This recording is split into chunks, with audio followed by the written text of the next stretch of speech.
मित्रांनो 8 ते 10 लाख तुमचं कार घेण्याचं बजेट आहे आणि या बजेटमध्ये तुम्हाला मल्टिपल कार ऑप्शन्स आहेत, जसे की प्रीमियम हॅचबॅक आहेत, सब 4 मीटर सिडान्स आहेत, मायक्रो एसयूव्हीज आहेत, टाटा पंच, ह्युंडाई एक्स्टर सारख्या।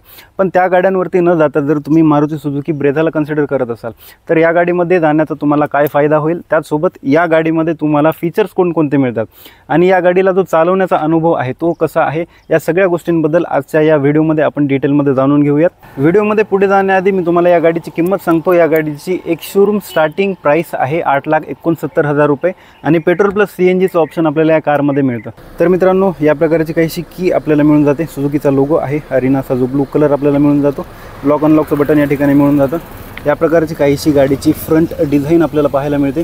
सुझुकीचा लोगो इकडे आहे, त्याखाली जर का पाहाल तर फ्रंट कॅमेरा आहे, 360 डिग्री कॅमेराचा एक युनिट, आजूबाजूला थोडीशी रेडिएटरसाठी जागा दिलेली आहे आणि खाली पाहाल तर सिल्वर फिनिशमध्ये तुम्हाला ही जी स्किड प्लेट आहे ती मिळून जाते।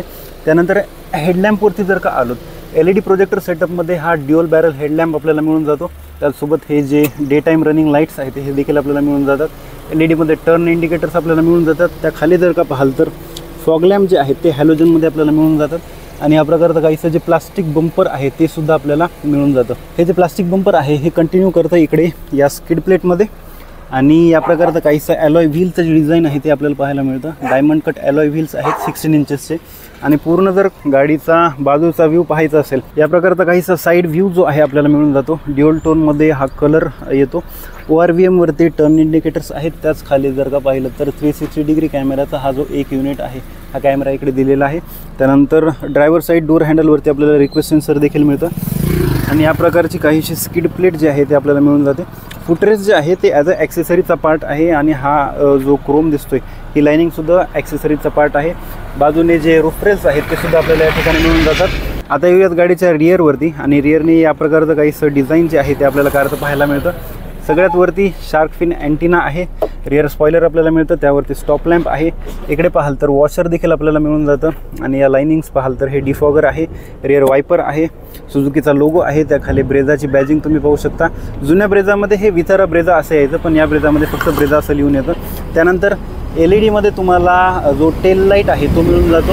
तर याची जी व्हिजिबिलिटी आहे ती धुक्यामध्ये किंवा पावसामध्ये खूप चांगली त्या ठिकाणी मिळून जाते। टर्न इंडिकेटर तुम्ही या ठिकाणी पाहू शकता, हा जो आहे रिव्हर्स लाईट तुम्हाला मिळून जातो।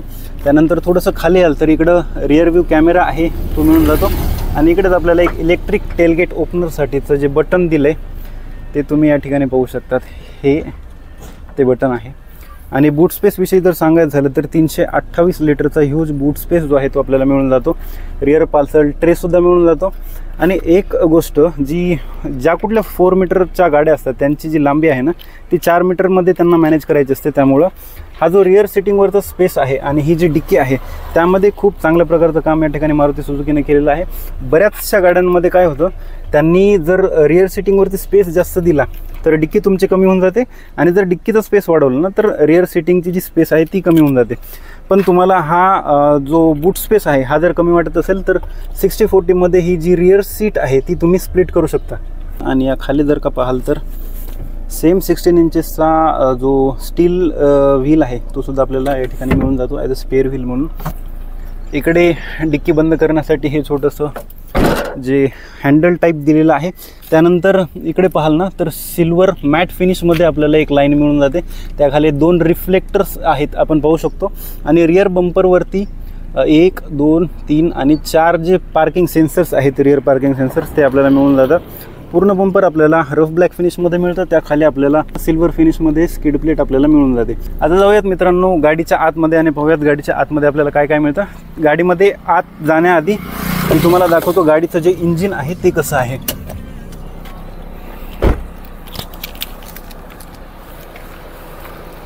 बोनेट खाली हे आपल्याला 1500 सीसीचं के सिरीजचं म्हणजे K15C वालं जे इंजिन आहे 4 सिलेंडर आहे आणि नॅचरली ॲस्पिरेटेड आहे। यामध्ये कुठलंही टर्बोचं वगैरे ऑप्शन आपल्याला नाही मिळत।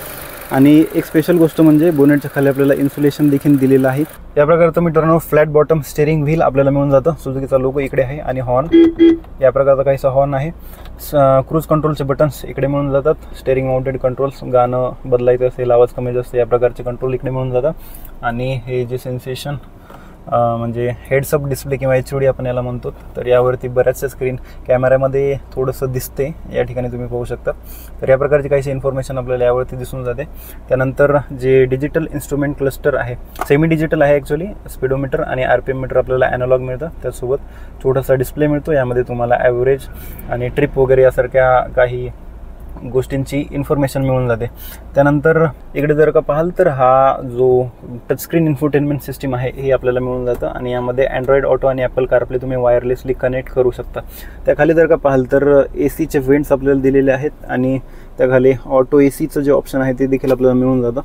आणि इकडे खाली जर का पाहाल ना तर हे वायरलेस चार्जिंगसाठीचं इकडं पॅड आपल्याला मिळून जातो. खाली पाहाल तर 12 वोल्टचं सॉकेट लावण्यासाठी इकडं आणि एक USB सॉकेट आपल्याला इकडे मिळून जातं. त्याखाली पाहाल तर हा जो मॅन्युअल गिअरबॉक्स आहे, 5 स्पीड मॅन्युअल गिअरबॉक्स आपल्याला या ठिकाणी मिळून जातो. इकडे छोटं मोठं सामान तुम्ही ठेवू शकता. त्यासोबत इकडे 2 कप होल्डर्स मिळतात, मॅन्युअल हँडब्रेक आहे आणि हा जो स्लायडिंग आर्मरेस्ट आहे तो देखील तुम्हाला या ठिकाणी मिळून जातो. आर्मरेस्टच्या खाली देखील तुम्हाला छोटं मोठं सामान ठेवण्यासाठी स्टोरेज स्पेस मिळते. त्यासोबत इकडे जर का पाहाल, ॲक्च्युली ही जी वुडन ट्रीटमेंट इथे दिलेली आहे, हे वुडन नाही, हे प्लास्टिकच आहे, पण वुडन फिनिश या ठिकाणी दिलेली आहे आणि ती खूप चांगली दिसते. त्यानंतर ग्लो बॉक्स जर पाहाल तर या प्रकारचा काहीसा ग्लो बॉक्स आपल्याला मिळून जातो आणि कूल्ड ग्लो बॉक्स जो आहे तो या ठिकाणी मिळून जातो. इकडे पाहाल तर ट्विटरची पोझिशनिंग दिलेली आहे. इकडे जर पाहिलं तर ऑटो डिमिंग हा जो IRVM आहे तो आपल्याला मिळून जातो. मागची जी पूर्ण विंडस्क्रीन आहे तो या ठिकाणी कव्हर करतो. इकडे पाहाल तर कॅबिन लॅम्प्स जे आहेत ते तुम्हाला दिलेले आहेत आणि मित्रांनो ब्रेझामध्ये तुम्हाला जे इलेक्ट्रिक सनरूफ आहे ते देखील मिळून जातं. इकडे पाहाल तर हे जे तिकीट होल्डर्स आहेत या ठिकाणी तुम्हाला मिळून जातात. इकडे कुठलाही मिरर नाही मिळत. बाजूला पाहाल तर इकडे तुम्हाला मिरर देखील देण्यात आलेला आहे. आता जाऊयात मित्रांनो गाडीच्या रिअर सीटवरती आणि पाहूयात की रिअर सीटिंगवरती आपल्याला स्पेस कसा मिळतो. या प्रकारचं जे रिअर डोर आहे ते आपल्याला मिळून जातं. सिल्वर फिनिशमध्ये हँडल आहे. लॉक अनलॉकचं बटन इकडे आहे. पॉवर विंडोचं बटन इकडे दिले आणि हे दार ओढण्यासाठीचं जे हँडल आहे छोटंसं इकडे दिले. 1 लिटरची बॉटल इकडे ठेवू शकता. त्यानंतर छोटं मोठं स्पेस जो आहे तो इकडे दिलेला आहे आणि स्पीकरसाठीची जागा आहे, म्हणजे स्पीकरसुद्धा यामध्ये येतात, तर स्पीकरची जागा देखील आपल्याला इकडे दिलेली आहे. आणि हे जे चाइल्ड लॉक आहे डोअरमध्ये हे सुद्धा आपल्याला एक ॲज अ सेफ्टी फीचर म्हणून मिळून जातं. या प्रकारच्या काहीशा ज्या सीट्स आहेत त्या आपल्याला दिसतात. आता जाऊयात गाडीच्या आतमध्ये आणि पाहूयात की माझ्या हाईटनुसार जो स्पेस आहे तो कसा मिळतो. तर रिअर सीटिंगवरती स्पेस पाहाल तर लेगरूम मला जो आहे तो पुष्कळ मिळतो आहे. नीरूमसुद्धा मला चांगला मिळतो आहे. त्याचनंतर हेडरूम जर दाखवायचं झालं तर हेडरूम जो आहे तो सुद्धा मला मोर दॅन सफिशियंट मिळतो आहे आणि माझ्यासारखे 3 लोक जे आहेत ना ते आरामात या ठिकाणी बसू शकतात. ॲडजस्टेबल हेडरेस्ट देखील आपल्याला 2 मिळून जातात. इकडे जर का पाहाल तर आर्मरेस्टसुद्धा आपल्याला मिळून जातो. 2 छोटे कप होल्डर्स आपल्याला या ठिकाणी मिळून जातात. त्यानंतर इकडे पाहाल तर रिअर AC व्हेंट्स आहेत. एक USB आणि एक Type-Cचं जे चार्जिंग सॉकेट आहे ना ते सुद्धा आपल्याला या कारमध्ये मिळून जातं. आणि मागच्या बाजूने या प्रकारचा काहीसा जो डॅशबोर्डचा लुक आहे तो सुद्धा आपल्याला पाहायला मिळतो. आता मित्रांनो पाहूयात गाडीला चालून नेमकं चालवायला ही कार कशी आहे. आणि सगळ्यात पहिलं स्टेअरिंगचा जो रिस्पॉन्स आहे स्लो स्पीडवरती, तर लाईटर साईडवरती स्टेअरिंग आहे, 3 स्पोक आहे आणि टिपिकल मारुतीच्या सगळ्या गाड्यांमध्ये जसं मिळतं तर सेम स्टेअरिंग आहे. आणि ॲडजस्टमेंटविषयी बोला तर टिल्ट आणि टेलिस्कोपिक दोन्ही ॲडजस्टमेंटमध्ये हे जे स्टेअरिंग आहे ते आपल्याला मिळून जातं. पाऊस थोडासा या ठिकाणी चालू झालेला. त्या कारमध्ये जे इंजिन मिळतं 1,500 CCचं नॅचरली ॲस्पिरेटेड 4 सिलेंडर पेट्रोल इंजिन आपल्याला मिळतं. टर्बोचं वगैरे कुठलंही ऑप्शन नाही आहे आणि हे जे इंजिन आहे ते चांगलं पॉवरफुल इंजिन मारुती सुझुकीने दिलं आहे. आता तुम्हाला म्हणजे या इंजिनसोबत पॉवर मिळते, याचा अर्थ असा नाही की तुम्हाला मायलेजमध्ये वगैरे काही कॉम्प्रोमाइज करावं लागेल. तर जे कंपनीने मायलेज क्लेम केलेलं आहे, पेट्रोल इंजिन तुम्हाला 19.89चं मायलेज त्या ठिकाणी देतं आणि CNGमध्ये म्हणाल तर 25.51 किलोमीटर प्रति kg आपल्याला मायलेज मिळून जातं. या इंजिनच्या पॉवरबद्दल तुम्हाला टेक्निकली सांगण्यापेक्षा मी असं सांगतो, आता बघा सेम इंजिन तुम्हाला अर्टिगामध्ये मिळतं, XL6मध्ये मिळतं आणि हेच इंजिन जर त्या गाड्यांमध्ये 6-7 लोकांचं वजन खेचत असेल तर ब्रेझा काही फार मोठी गोष्ट त्या इंजिनसाठी नाही आहे. आणि सेम इंजिन मी अर्टिगामध्ये चालवलेलं, जिथे आम्ही भीमाशंकरच्या घाटांमध्ये ती गाडी चालवत होतो. आम्ही 7 लोक अर्टिगामध्ये बसून होतो. 7 लोकांचं जे सामान आहे ना ते पूर्ण असं छतापर्यंत आमच्या बॅगा भरलेल्या होत्या आणि तरीसुद्धा ते इंजिन त्या अर्टिगाला घाटांमध्ये कुठल्याही प्रकारे मला अंडर पॉवर्ड फील होत नव्हतं पेट्रोलमध्ये. CNG मध्ये जेव्हा मी टाकत होतो त्यावेळेला ती गाडी थोडीशी स्ट्रगल करत होती, पण पेट्रोलमध्ये कुठलाही फरक मला त्या ठिकाणी जाणवत नव्हता आणि त्या घाटांमध्ये चढांवरती मी 3ऱ्या गिअरवरती खूप आरामात त्या इंजिनला चालवत होतो. काही प्रॉब्लेम त्या ठिकाणी मला पाहायला मिळाला नाही. जर तुम्हाला सारखं सिटीमध्ये गाडी चालवायला लागते तरी सुद्धा काही प्रॉब्लेम नाहीये, कारण गाडीचं जे स्टेअरिंग आहे ते लाईट आहे स्लोअर स्पीडवरती, क्लच सुद्धा गाडीचं लाईट आहे. त्यानंतर जो गिअरबॉक्स आहे त्या ठिकाणी जर तुम्ही कॅमेऱ्यामध्ये दिसत असेल तर अगदी एका बोटाने देखील मी गिअर शिफ्टिंग जे आहे ना ती करू शकतो. तर हा स्मूथ गिअरबॉक्स आपल्याला या ठिकाणी मिळून जातो. त्यानंतर तरी सुद्धा जर तुम्हाला सिटीमध्ये प्रॉब्लेम होत असेल मॅन्युअल गिअरबॉक्सने तर ऑटोमॅटिक टॉर्क कन्व्हर्टरचं जे गिअरबॉक्स आहे ते देखील तुम्हाला या कारमध्ये मिळून जातं. त्यामध्ये तुम्हाला स्टेअरिंगवरती पॅडल शिफ्टर देखील मिळतात. सेफ्टीमध्ये म्हणाल तर 6 एअरबॅग्स तुम्हाला कारमध्ये मिळतात. त्यासोबत ABS आहे, ABD आहे, ट्रॅक्शन कंट्रोल आहे. त्यानंतर जे इलेक्ट्रॉनिक स्टेबिलिटी प्रोग्राम आहे तो देखील मिळून जातो. आणि जसं की मी सांगितलं ग्लोबल एनकॅपमध्ये 4 स्टारची सेफ्टी रेटिंग या कारने स्कोर केलेली आहे. तर त्या ठिकाणी सुद्धा तुम्हाला चांगला एक्सपिरियन्स ही गाडी देईल. ड्रायव्हिंग सीटवरनं थोडीशी एक कमांडिंग पोझिशन जी आहे ती आपल्याला गाडीची मिळून जाते. बोनट जे आहे ते मी पाहू शकतो. तुमच्या हाईटनुसार तुम्ही सीट ऍडजस्ट देखील करू शकता. जर प्रीमियम हॅचबॅक आहे, i20 किंवा सिडान आहे त्यापेक्षा खूप चांगली सिटिंग पोझिशन तुम्हाला मिळून जाते.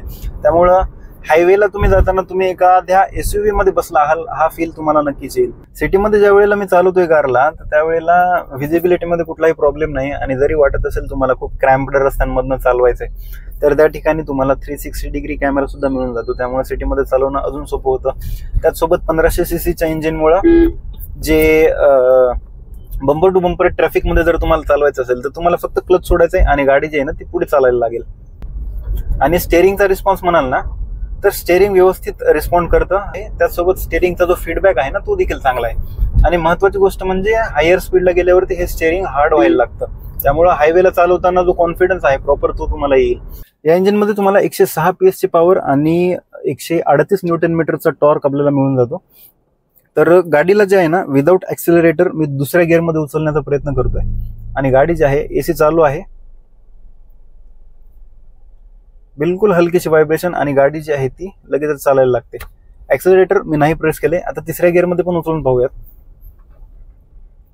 पेट्रोल गाडी करणं एवढ्या जास्त टॉर्कची आपण अपेक्षा करू शकत नाही, पण डॉक्युमेंटेड जो 138 न्यूटन मीटरचा टॉर्क दिलाय तो आपल्याला फिजिकली पण मिळतो का याला थोडंसं मी टेस्ट करतोय. उजवा पाय माझा वर आहे आणि मी हळूहळू आता ऍक्सिलरेटर सोडतोय. गाडी 3ऱ्या गिअरमध्ये आहे. हलकीशी व्हायब्रेशन आणि गाडी जी आहे ती चालायला लागते. 360 डिग्री कॅमेऱ्याचा व्ह्यू तुम्ही या ठिकाणी पाहू शकता. क्लॅरिटी जी आहे ना ती चांगली आहे कॅमेराची. आणि या स्टेअरिंगच्या ज्या डायनामिक गाईडलाईन्स आहेत त्या सुद्धा आपल्याला मिळून जातात. गाडीच्या या ठिकाणी आपण ऍक्सिलरेशन करून पाहूया टेस्ट. इंजिनचा आवाज पाहताय.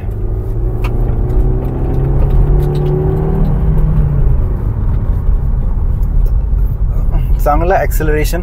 जर या गाडीच्या सस्पेन्शन बद्दल सांगायचं झालं तर सस्पेन्शनची जी क्वालिटी आहे ती सुधारली गेलेली आहे.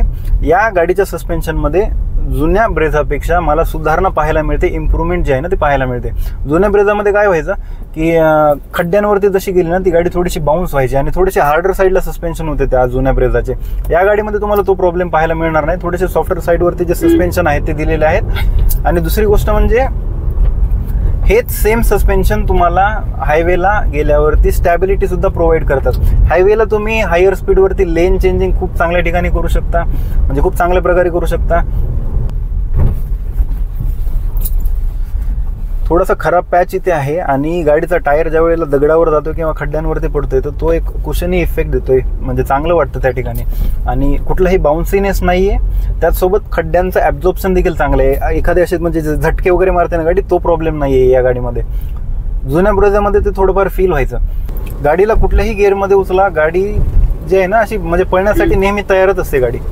आणि या इंजिनचा एक अजून फायदा असा आहे की या इंजिनमध्ये तुम्ही AC चालू करा बंद करा तो तुम्हाला फरक नाही जाणवणार. त्याचसोबत तुम्ही सिटी कंडिशनमध्ये किंवा हायवेवरती जरी तुम्ही चालवलीत तरी सुद्धा तुम्हाला CNG आणि पेट्रोलमध्ये खूप जास्त फरक नाही जाणवणार. दुसरी गोष्ट ब्रेकिंगमध्ये म्हणाल ना तर समोर 2 डिस्क ब्रेक आहेत, मागे 2 ड्रम ब्रेक्स आपल्याला मिळतात. ब्रेकिंग गाडीची चांगली आहे. इंजिनचा नॉईस म्हणाल ना तर फक्त 3500 RPMच्या नंतर हलकासा जो इंजिन नॉईस आहे तो आपल्याला कारच्या आतमध्ये येतो. आणि इन्सुलेशन देखील गाडीचं चांगलं आहे. इंजिन मुळातच कमी आवाज करतं त्यामुळं नॉईजच्या बाबतीमध्ये काही फारसा आवाज आपल्याला येत नाही. आता ज्या प्रकारे मी सिमेंटच्या रस्त्यांवरती चालवतोय, तर या रस्त्यांवरती हलका फुलका टायर नॉईज येतो, पण तो तुम्ही कमी करू शकतात नंतर टायर बदलल्याच्या नंतर. आणि दुसरी गोष्ट म्हणजे जे व्हायब्रेशन्स आहेत, कुठल्याही प्रकारचं व्हायब्रेशन मला स्टँडिंग गाडीमध्ये किंवा चालताना गाडीमध्ये फील होत नाही. ना स्टिअरिंगवरती व्हायब्रेशन आहे, ना गिअरलेअरवरती कुठलं व्हायब्रेशन आहे, ना पेडलमध्ये मला कुठलं व्हायब्रेशन फील होतंय. तर व्हायब्रेशनच्या बाबतीमध्ये सुद्धा गाडी खूप चांगली त्या ठिकाणी आहे. आणि ज्या वेळेला या इंजिनला तुम्ही हायर आरपीएम वरती रेव कराल, त्यावेळेला सुद्धा तुम्हाला असं जे स्मूथ रेव आहे ना, ती ऐकायला येईल. कुठल्याही प्रकारचा हार्शनेस तुम्हाला कारमध्ये पाहायला मिळणार नाही. आणि त्यामुळं या गाडीच्या NVH जे आहेत, म्हणजे या गाडीचे जे काही NVH आहेत ते खूप कंट्रोल्ड आहेत असं आपण त्या ठिकाणी म्हणू शकतो. आता ही गाडी जी आहे ती एक प्रकारे तुम्ही सर्व गुण संपन्न देखील म्हणू शकता.